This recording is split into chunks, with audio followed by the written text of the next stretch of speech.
സംസ്ഥാനത്ത് മഴക്കെടുതിയിൽ ഇതുവരെ മരിച്ചത് 30 പേർ. 4 പേരെ കാണാതായി, 21 പേർക്ക് പരിക്കേറ്റു. 74 വീടുകൾ പൂർണ്ണമായും 784 വീടുകൾ ഭാഗികമായും തകർന്നു. 441 ദുരിതാശ്വാസ ക്യാമ്പുകളിലായി 42,493 പേർ കഴിയുന്നുണ്ട് എന്നും ദുരന്ത നിവാരണ വകുപ്പ് പുറത്തുവിട്ട കണക്ക് വ്യക്തമാക്കുന്നു. രജീഷ് നരക്കുനി വിവരങ്ങൾ നൽകും. രജീഷ്, കാലവർഷക്കെടുതി സംബന്ധിച്ച മരണം സംബന്ധിച്ച് എങ്ങനെയാണ് ദുരന്ത നിവാരണ വകുപ്പിന്റെ കണക്കിൽ എന്തൊക്കെ കാര്യങ്ങളാണുള്ളത്?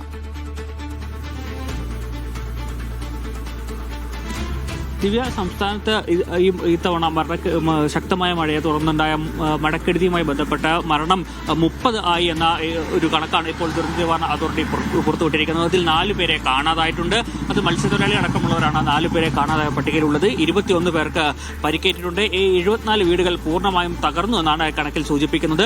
784 വീടുകൾ ഭാഗികമായും തകർന്ന സാഹചര്യമാണുള്ളത്. സംസ്ഥാനത്ത് നിലവിൽ 441 ദുരിതാശ്വാസ ക്യാമ്പുകളാണുള്ളത്. ഇതിൽ 42,493 പേരാണ് ഈ 441 ദുരിതാശ്വാസ ക്യാമ്പുകളിലായി കഴിയുന്നത്. കോട്ടയത്ത് 139 ക്യാമ്പുകളും ആലപ്പുഴയിൽ 134 ക്യാമ്പുകളും പത്തനംതിട്ടയിൽ 123 ക്യാമ്പുകളുമാണ് നിലവിലുള്ളത്. 17,599 പുരുഷന്മാരും 19,372 സ്ത്രീകളും 5,552 കുട്ടികളുമാണ് ഈ ക്യാമ്പിൽ കഴിയുന്നത്. കഴിഞ്ഞ ദിവസങ്ങളിലൊക്കെ തന്നെ നമുക്കറിയാം, ശക്തമായ മഴയെ തുടർന്ന് പല സ്ഥലങ്ങളിലും വെള്ളം കയറുന്ന സാഹചര്യമുണ്ടായിരുന്നു. ഇപ്പോഴും വലിയ രീതിയിൽ 40,000 മുകളിൽ 42,493 പേരാണ് സംസ്ഥാനത്ത് വിവിധ ക്യാമ്പുകളിൽ കഴിയുന്നത്. ശരി, രജീഷ് നരക്കുനിയാണ് വിവരങ്ങൾ നൽകിയത്.